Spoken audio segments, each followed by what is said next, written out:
Common Area Development Cat Department gi makhada Charangpat maklang makha lokol amadi Charangpat mamang lokol gi lau pari kuntra manga rom laumi singi mating pangbo ina ngasidagi Wangkem Kendra gi MLA Keisham Meghachandra lemna lau khoi bahau kre.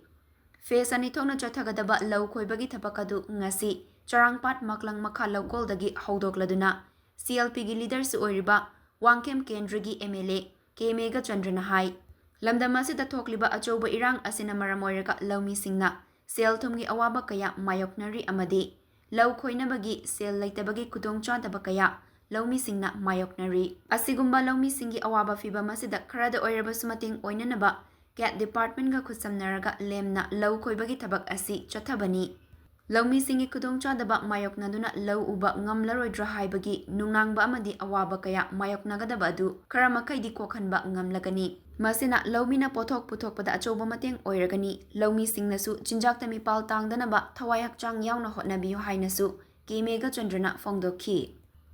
Laisom Babu Saheb kauba laumi amana fongdorakpada ingkumza inglisingani kunhumdogi mi ahumdagi lamdamasida thokliba achoba irang asina maram oiraga